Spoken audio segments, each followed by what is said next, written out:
नमस्ते दोस्तों, आज 11 दिसंबर को जो है मैं लगभग 2 बजे के आसपास जो है ये वीडियो रिकॉर्ड कर रहा हूँ और जिस वक्त मैं वीडियो रिकॉर्ड कर रहा हूँ उस वक्त फिजिकल 999 10 ग्राम गोल्ड के जो प्राइजेस है 1,33,380 है। 17 अक्टूबर 2025 को गोल्ड ने ऑल टाइम हाई बनाया था जो 1,33,150 का था। ये गोल्ड हम लोगों को फिलहाल कहीं ना कहीं जो है गोल्ड के प्राइजेस जो है ये तोड़ते हुए दिख रहे हैं ऑल टाइम हाई। अब दोस्तों सवाल ये उठता है कि फेडरल रिजर्व ने जो है 25 बेसिस पॉइंट की जो है अपनी ब्याज दरों में जो है कटौती की है। अब ये ब्याज दरों में कटौती होने के बावजूद भी गोल्ड के प्राइजेस में उतनी ज्यादा जो है हम लोगों को छलांग देखने के लिए नहीं मिली। हालांकि आर्थिक विशेषज्ञ जो है ये बता रहे थे कि आने वाले टाइम में जो है जब फेडरल रिजर्व जो है अपनी ब्याज दरों में कटौती करेगा तो ये जो प्राइस है ये और ऊपर जाएंगे, लेकिन ऐसा नहीं हुआ और आज सुबह से ही गोल्ड के प्राइजेस में भारी उठापटक हम लोगों को देखने के लिए मिल रही है। तो इसके पीछे क्या कारण है और क्या रीजन रहे हैं कि गोल्ड के प्राइजेस में आज इतनी उठापटक है,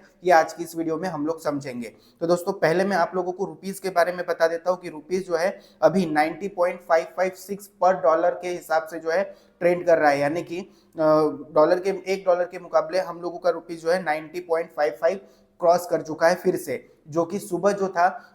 89.55 के करीब था या 89.95 के करीब जो है ट्रेड कर रहा था। अगर हम लोग इंटरनेशनल टर्म्स में जो है गोल्ड की बात अगर करें तो 4241 पर जो है $4241 पर ट्राई ऑन्स पर गोल्ड जो है अभी ट्रेड कर रहा है। तो दोस्तों सबसे पहली चीज अगर हम लोग समझे तो हम लोगों को ये समझना होगा कि ये फेड रेट कट क्या है और क्यों जो है इसकी वजह से गोल्ड के प्राइसेस बढ़ सकते थे, लेकिन हम लोगों को अभी भी बढ़ते हुए उतने खास जो है दिखाई नहीं दिए हैं। तो सबसे पहली बात दोस्तों, फेडरल रिजर्व जिन लोगों को नहीं पता है मैं आप लोगों को बता देना चाहता हूँ। जैसे हमारे यहाँ पे आरबीआई है यानी कि रिजर्व बैंक ऑफ इंडिया, वैसे ही अमेरिका में फेडरल रिजर्व है। अब अमेरिका का बाजार दुनिया का सबसे बड़ा बाजार है, इसलिए फेडरल रिजर्व जो है वहाँ की नीतियों को तय करता है। अगर फेडरल रिजर्व जो है अपने इंटरेस्ट रेट बढ़ाता है तो ज्यादातर दुनिया के जो देश है वहां का कर्जा खरीदते हैं या फिर वहां के शेयर मार्केट में जो है पैसा डालते हैं क्योंकि उनको इंटरेस्ट ज्यादा मिलता है। अगर फेडरल रिजर्व जो है इंटरेस्ट रेट कम रखता है यानी कि कम करता है तो बहुत सारे लोग जो है अपने पास रखे हुए बॉन्ड बेचते हैं और वो पैसा निकाल कर जो है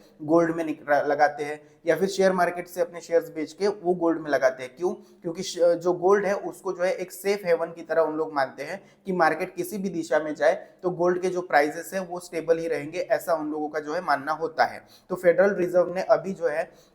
आज सुबह न्यूज आई, हालांकि रात को 12:30 बजे के आसपास जो है फेडरल रिजर्व ने जो है ये डिक्लेयर कर दिया था। तो आज सुबह जो न्यूज आई कि फेडरल रिजर्व ने 25 बेसिस पॉइंट की जो है ब्याज दरों में कटौती कर दी है। फिर भी सुबह जब मार्केट खुला तो मार्केट खुलते के साथ में ही हम लोगों को ये देखने के लिए मिला कि गोल्ड के प्राइसेस में 400 रुपए के करीब जो है हम लोगों को गिरावट देखने के लिए मिली। अब इसके पीछे अगर मोटा मोटा कारण हम लोग समझने की कोशिश करें तो जो फेड के चेयरमैन है रोमेल पावेल, उनके हिसाब से जो अगले साल यानी कि 2026 में इंटरेस्ट रेट में कटौती होगी वो सिर्फ एक कटौती होगी। तो इस वजह से जो है मार्केट कहीं ना कहीं जो है शांत हो गया कि बहुत ज्यादा जो है अभी इंटरेस्ट रेट गिरने वाले नहीं है, ये एक कारण रहा। और इसी वजह से डॉलर जो है थोड़ा सा स्ट्रेंथ आ गया, डॉलर में डॉलर थोड़ा सा मजबूत हो गया और इसी के साथ साथ हमारा जो रुपया था उसमें थोड़ी सी जो है हम लोगों को स्टेबिलिटी दिख रही थी। लेकिन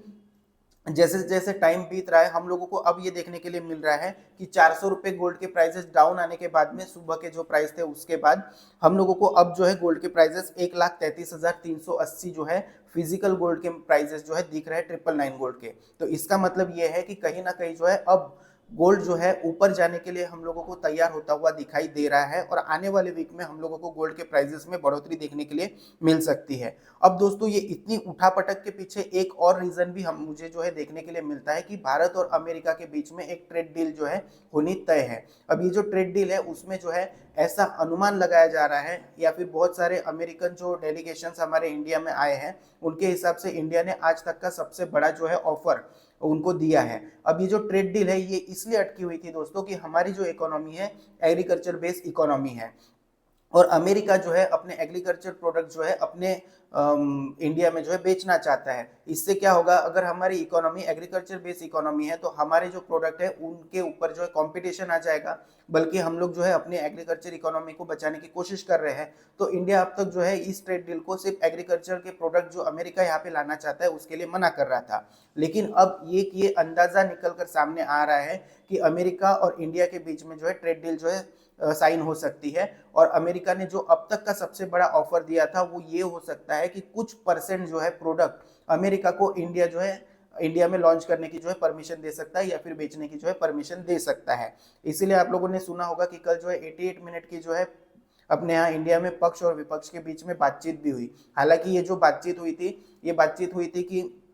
जो आरटीआई है उसके गवर्नर को या फिर उनके जो कमिश्नर है उनको अपॉइंटमेंट करने की, लेकिन ये 88 मिनट की बातचीत कहीं ना कहीं हम लोगों को ये भी संकेत दे रही है, क्योंकि अगर ऐसा होता है कि अमेरिका के एग्रीकल्चर प्रोडक्ट जो है हमारे इंडिया में आते हैं तो विपक्ष उसका जो है पुरजोर विरोध करेगा और हमारा जो कहीं ना कहीं एग्रीकल्चर इंडस्ट्री है उसके ऊपर इम्पैक्ट आएगा। तो इस वजह से कहीं ना कहीं जो है दोस्तों हम लोगों को ये देखने के लिए भी मिल रहा है कि जो गोल्ड के प्राइसेस है वो थोड़े से जो है सेटल डाउन थे, बहुत ज्यादा बढ़े नहीं। अब आप ये बोलेंगे कि इन सब डील्स का जो है गोल्ड के प्राइसेस पर क्या असर पड़ेगा। तो दोस्तों जैसे ही अमेरिका और इंडिया की जो है ट्रेड डील साइन होगी तो हम लोगों का जो रुपया है वो थोड़ा सा मजबूत होने के चांसेस ज्यादा है। और रुपया अगर मजबूत होगा इसका मतलब ये है कि हम लोगों को जो गोल्ड इंपोर्ट करना पड़ता है उसके ऊपर जो हम लोगों को इंश्योरेंस लेना पड़ता है या फिर आयात शुल्क देना पड़ता है वो थोड़ा सा जो है कम देना पड़ेगा। इस वजह से गोल्ड के प्राइसेस जो है इंटरनेशनल मार्केट में भी